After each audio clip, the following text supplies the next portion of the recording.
Komið sæl og blessuð og velkomin á þessa samkomu til heiðurs nýjum prófessorum á hugvísindasviði.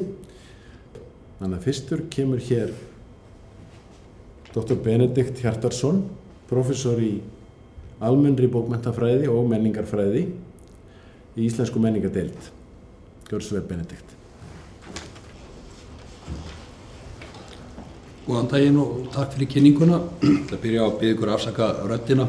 Svona segja ástráð þegar ég kom hérna inn að náttúrulega skelfileg örlög að fá tækifæri til að koma og tala um sjálfan sig og sína vinnu í korter og þá var maður auðvitað hás.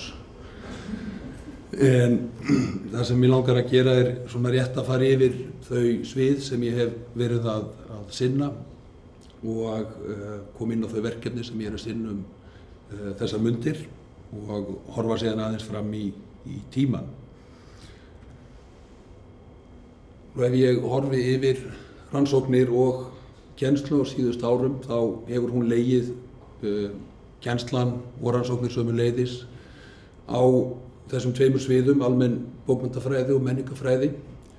Ég hef starfað á þessum sviðum og mín staða við Háskóla Íslands frá upphafi verið skilgreind þannig að ég hef haft mína rannsókna og kennsluskyldu á þessum tveimur tengdu en þó að nokkru leyti ólíku sviðum. Hluti af því að koma menningarfræðinni sem að mér finnst spennandi og heillandi eru þær þverfaglegu áherslur sem að liggja á því rannsóknarsviði. Maður fer í ólíkar áttir, er að fást við ólík viðfangsefni en þó alltaf vissulega þræðir sem að liggja á milli, oft þræðir sem að renna upp fyrir manni í kennslum og rannsóknum. Eins og gengur og gerist á síðust árum og oft vill vera þegar maður er að feta sig áfram í starfi, þá fer maður í ýmsar áttir og ég tók þetta einhvern tíma saman. Ég hef kennt námskeið eða hluta úr námskeiðum í 9 greinum alls, aðallega innan þessara 2 greina, almennrar bókmenntafræði og menningarfræði, þar sem mín staða hefur verið. Sérstaklega hafa tengslin þá verið við kvikmyndafræði og listfræði. En ég myndi segja í grófum dráttum að mitt svið snýr að evrópskum bókmenntum og nútíma menningu á fyrri hluta 20. aldar. Það er það tímabil sem að ég hef öðrum fremur fyrst og fremst fengist við og hef þar lagt áherslu á rannsóknir á menningu á þýsku málsvæði, þó ég hafi líka í auknum mæli fengist við íslensk efni. Sérsviðið eru þær hreyfingar sem oft hafa verið kenndar við sögulega framúrstefnu. Þetta eru þær hreyfingar sem koma fram snemma á 20. öldinni með digurbarkalegar yfirlýsingar nýja strauma og nýjar hugmyndir í bókmenntum, listum og menningu. Hreyfingar eins og fútúrismi, dadaismi, konstruktivismi, surrealismi og svo framvegis. Mitt starf á þessu sviði hefur á nokkru leyti legið í kortlagningu á framúrstefnu hreyfingum á evrópskum menningarvettvangi í víðu samhengi. Og ég myndi sömuleiðis vilja ítreka að ég er ekki bara að fást við þessar hreyfingar sem slíkar í minni vinnu. Ég hef leitast við að staðsetja þær í þjóðfélagslegu, pólitísku, fagurfræðilegu og þekkingarsögulegu samhengi. Og í raun og veru myndi ég segja ef ég ætti að með einhverjum hætti að tilgreina það svið sem ég hef fengist við, þá er ég að einhverju leyti að fást við evrópska þekkingarsögu.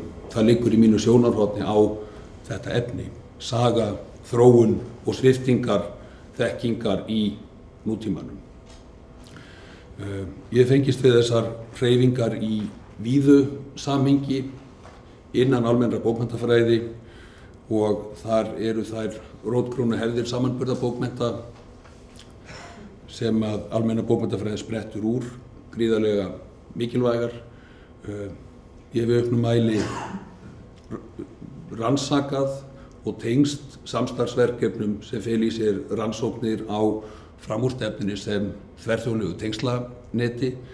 þar sem við erum ofta að glíma við litla hópa, jafnvel einstaklinga sem að virka mjög einangraðir í sínu landfræðilega, þjóðfélagslega og menningarlega samhengi en höfðu oft mun meiri tengsl við einstaklinga, hópa, jafnvel hreyfingar í öðrum löndum. Það liggur svolítið í þessari hugmyndum tengslanet sem ég hef talsvert fengist við á síðust árum og mun vinna áfram að í komandi rannsóknum.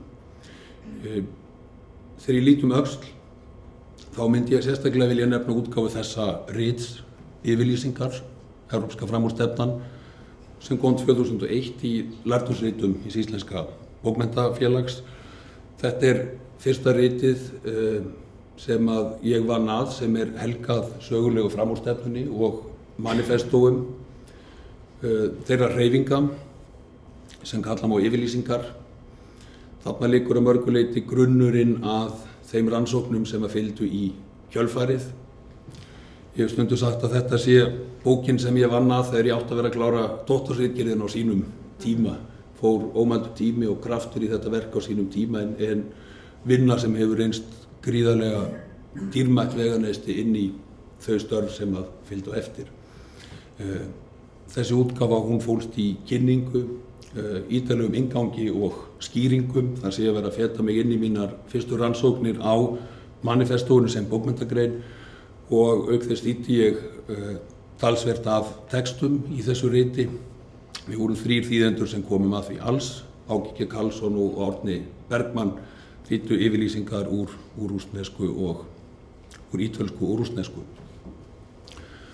Ef ég líti yfir þær rannsóknir sem ég var að nefna sem snúa manifestóinu, þá þetta rit hér sem kom út 2013 hjá Winter háskólaforlaginu í Heidelberg. Þetta bók sem að byggði á doktorsritgerð sem ég varði við háskólan í Groningen árið 2012 og byggir nokkuð á þessu sjónarhorn og þeim aðferðum sem ég vék að áðan. Rannsókn sem að felur í sig greiningu á menningarsögulegu og ég myndi segja þekkingarsögulegu samhengi framúrstefnunar og yfirlýsinga framúrstefnunar þar sem að liggur undir þetta tímabil frá 1909 til 2023 þar sem fyrsta bylgja þessara manifestóa. Það sem kveikti í mér í þeirri rannsókn á sínum tíma var spurningin hvernig stendur á því að frá og með árinu 1909 blómstrar þessi bókmenntagrein manifestósins. Hvað það sem veldur því að manifestó fara að gegna svo mikilvægur hlutverki á evrópskum menningarvettvangi? Að við sjáum á þessu tímabili 1909 og í rauninni fram til 38-9 fleiri hundruð slíka texta sem eru gefnir út af hreyfingum og hópum í ólíkum löndum. Í stuttumáli sagt, svo ég taki það saman, þá myndi ég segja að ástæðurnar fyrir því liggi í hugmyndum mótun nýrrar fagurfræðilegrar vitundar. Það mótun nútímamannsins, hugmyndin hinn nýja mann sem verður svo áberandi í starfsemi þessara hreyfinga á fyrstu áratugum aldarinnar. Það mótun einhvers konar nýrrar vitundar með aðferðum lista og fagurfræði og leið mótun nýrrar vitundar sem mun geta af sér nýja þjóðfélagsgerð og nýja menningu. Í þessu felst það sem að ég hef oft kallað verkefni framúrstefnunar og þar gengið inn í fræðilega samræðu það samhengi. Þegar ég tala þetta sem þekkingarsögulega rannsókn, þá myndi ég segja að manifestó framúrstefnunar komi fram á tilteknu sögulegu andartaki þar sem ólíkir þættir í menningu og þekkingu nútímans koma saman. Þarna samþættast hugmyndir fagurfræðilega nýsköpun eða fagurfræðilega endurnýjun, róttæka pólitík, hugmyndir á sviði heimspekilegrar lífhyggju, þetta hinn vítalíska hefð og í fjórða lagi síðan hinn dulspekilega hefð. Það eitthvað sem gerist þegar þessar hefðir koma saman og þetta liggur til grundvallar þessum fjölda manifestóa sem kom á þessum tíma, hugmyndir þar sem tungumálun eignað lykilhlutverk við mótun nýrrar menningar og nýrrar vitundar. Og ég held að í þessum textum framúrstefnunar og í verkefni framúrstefnunar verði oft mjög erfitt að greina á milli þessara fjögurra og er raun ógerlegt að greina á milli þessara fjögurra þráða sem ég hef nefnt. Rannsóknir mínar á síðustu árum hafa verið mjög tengdar starfi innan alþjóðlegra tengslaneta og samstarfsverkefna sem hafa verið gríðarlega mikilvæg fyrir mótun á mínum rannsóknum, ekki síst þegar kemur að íslensku samhengi, að vera að fást við samhengi framúrstefnu á Íslandi er að mörgu leyti snúið verkefni og það að starfa inn í slíku umhverfi, alþjóðlegu rannsóknumhverfi, gerir kleift að sjá sjónarhornið, sjá viðfangsefnið á annan hátt, móta sér annað sjónarhorn og sjá það sem gerist í hinu íslenska samhengi sem hluta af hinu breiðara alþjóðlega samhengi. Ég myndi sérstaklega velja undirstrika þátttöku í tengslaneti sem var norrænt tengslaneti í framúrstefnu rannsóknum, starfaði frá 2004 til 2009. Þar átti ég sæti frá upphafi. Starfsemi fólst í árlegum alþjóðlegum ráðstefnum og útgáfu rita sem urðu nokkur á þessum tíma.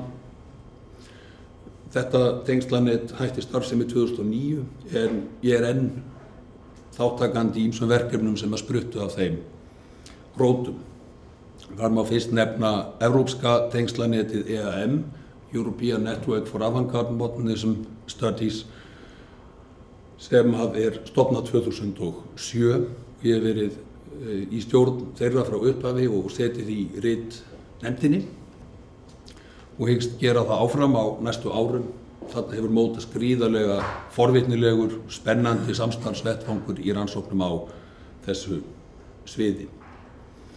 Annars vegar eru alþjóðlega ráðstefnur á 2 ára fresti, hins vegar ritröð sem gefin er út af þessu tengslaneti, þar sem bækur koma á 2 ára fresti.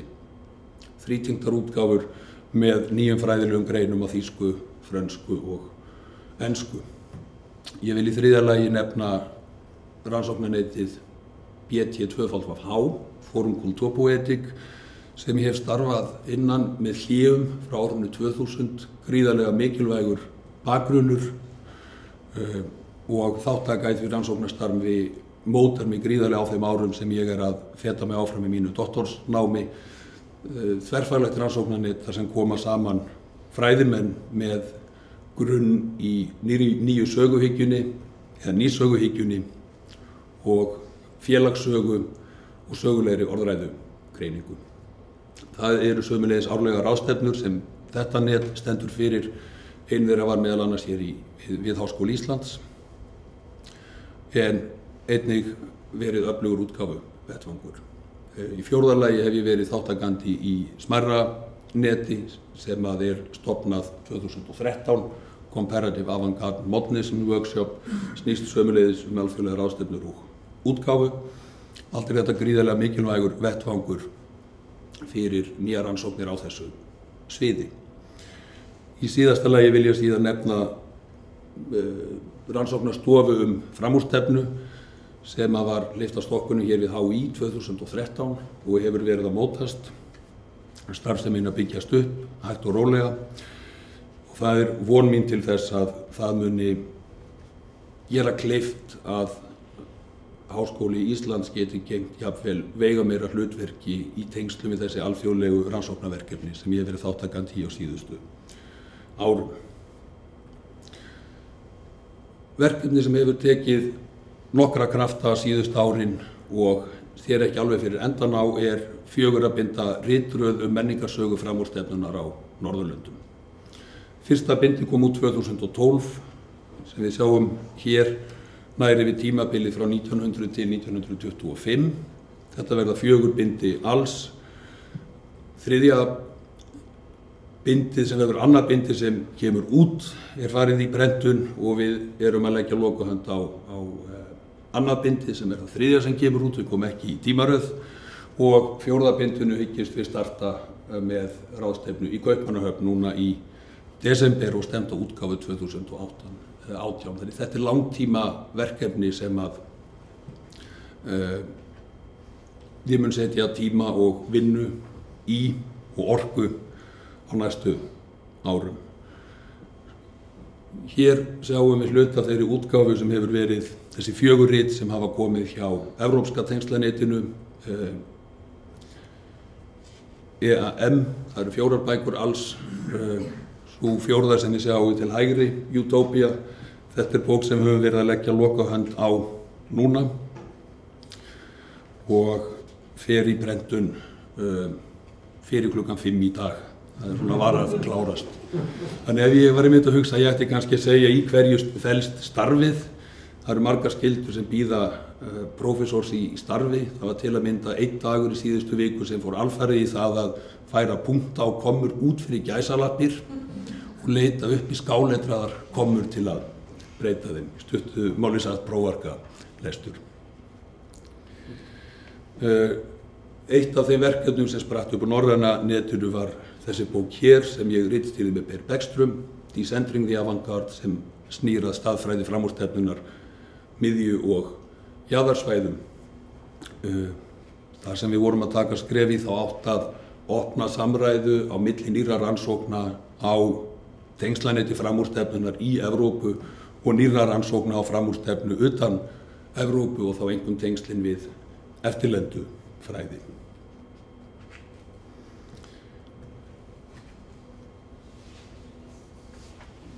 Kannski örstutt í lokin verkefni í vinnslu. Ég hef horft fyrst og fremst á þessi stærri verk á síðust árum. Þar til hliðar eru fjölmargar greinar sögulegu framúrstefnuna, nýframúrstefnu, kvikmyndir og nútíma, dulspeki. Þetta eru kannski þau 4 svið sem ég hef sinnt mest. Og þá jöfnum höndum í greinum sem hafa birst á íslensku, ensku og þýsku sem er að mínu viti gríðarlega mikilvægur þáttur í því að taka þátt í alþjóðlegu rannsóknasamstarfi. Þessi miðlun sem á sér stað þar á milli. Ég vil sömuleiðis nefna mikilvægi þýðingastarfs í þessu samhengi. Ég hef sinnt því til hliðar við aðrar rannsóknir á síðust árum og þar er margt enn óunnið. Þýðingastarfið hefur einkum snúið að þýðingum á fræðilegu efni úr samhengi menningar, rannsókn og menningarfræði á þýsku málsvæði.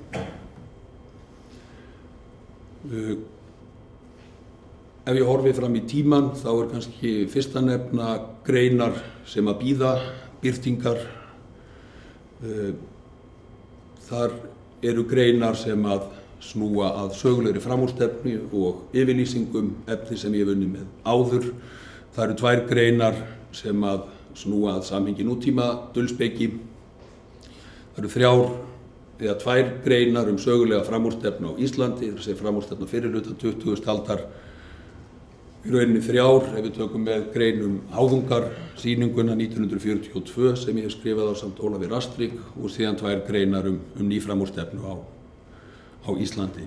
Þetta er á nokkru leyti framhald af þeim sviðum sem ég hef áður fengist við. Önnur verkefni sem bíða er samantekt á þeim greinum sem hafa birst á síðust árum á íslensku. Ég hef verið að vinna í að taka það efni saman með útgáfu árið 2017 í huga. Síðan er næsta stóra bókaverkefni sem bíður er sögulegt yfirlitsrit sem hefur fengið vinnutitilinn Evrópsk framúrstefnu íslensk menning 1917 til 1942.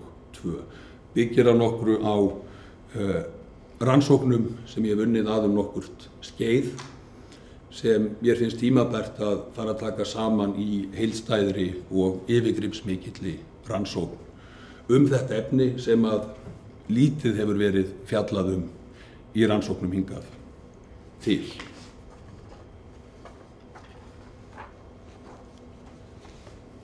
Og þar með held ég að ég láti gott heita.